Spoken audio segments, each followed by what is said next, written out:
მოგესალმებით. დღეს მინდა გესაუბროთ საქართველოს ეროვნულ ბიბლიოთეკაში არსებულ პერიოდულ გამოცემათა ფონდზე, უფრო კონკრეტულად კი ქართული გაზეთის ისტორიაზე. ეს მოიცავს ისინი.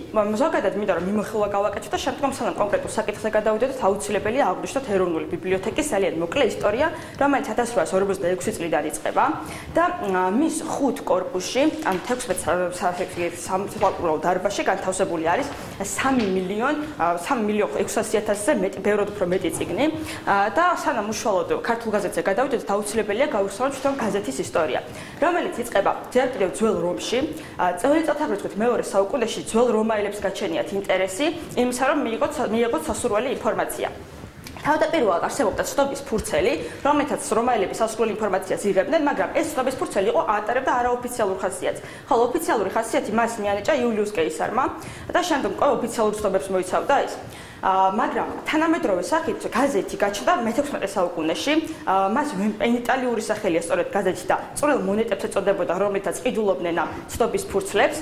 შესაბამისად იტალიური წარმომავლობისა, მაგრამ პირველ თანამედროვე გაზეთს ხვდებით გერმანიაში, რომელიც 1609 წელს დაიბეჭდა.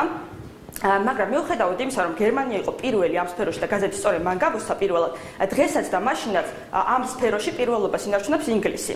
და დღესდღეობითაც იგი არის ლიდერი ამ ბაზარზე. შემდეგ უნდა აღინიშნოს, რომ თავდაპირველად როდესაც გაზეთები გამოდიოდა, იგი ხშირ შემთხვევაში იყო გასართობი ხასიათის და შემდგომ უკვე დაახლოებით 1914 წლიდან დაიწყო ისეთი გაზეთების გამოცემა, რომელიც პოლიტიკურ შინაარსს ატარებდა. რაც შეეხება უშუალოდ ქართულ გაზეთს, მას განსხვავებული ისტორია აქვს. მე-19 საუკუნემდე საქართველოში არ არსებობდა არანაირი ტიპის, ესე იგი, ბეჭდვითი გამოცემა გარდა სალიტერატურო წიგნებისა. ხოლო გაზეთების გამოცემა დაიწყო უკვე 1816 წლიდან, ანუ მე-19 საუკუნეში 8 მარტს გამოვიდა პირველი გაზეთი. იქამდე 1799 წელს იყო იმის მცდელობა, რომ გამოსულიყო ქართული გაზეთი, ანუ ამის იდეა ერთ-ერთ ბაგრატიონს ჰქონდა, იოანე ბაგრატიონს, მაგრამ ეს იდეა ვერ განხორციელდა სამწუხაროდ და ვერ გამოვიდა ქართული გაზეთი.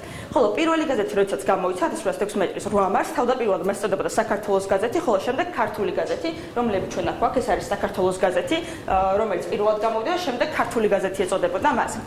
ეს საქართველოს გაზეთი და ქართული გაზეთი ორივე ჯერ რუსულად იბეჭდებოდა და შემდეგ ითარგმნებოდა ქართულად. მაგრამ იქიდან გამომდინარე, რომ არანაირი საინტერესო ინფორმაცია მასში არ იბეჭდებოდა რეალური მკითხველისათვის, მას საერთოდ არ ყავდა მკითხველი. იქიდან გამომდინარე, რომ მასში ისეთი სალიტერატუროებით იყო ყველაფერი დაწერილი და იმდენად ინტერესულ ამბებს გადმოცემდა, რომ საერთოდ არ ყოლია მკითხველი. შემდგომ უკვე იოსებ დუდეშვილი იყო ერთ-ერთი რედაქტორი ქართული გაზეთის და მას სწორედ გადაწყვიტა, რომ დაემატებინა ამ ჟურნალ გაზეთებს კიდევ თავისი 5 პერიოდული გამოცემა, რომელშიც იყო პატრიოტული პროპაგანდა წარმოდგენილი და აქედან გამომდინარე 1822 წლის შეთქმულების შეშინებულმა რუსებმა გადაწყვიტეს, რომ საერთოდ აეკეთალათ საქართველოში გაზეთის გამოცემა.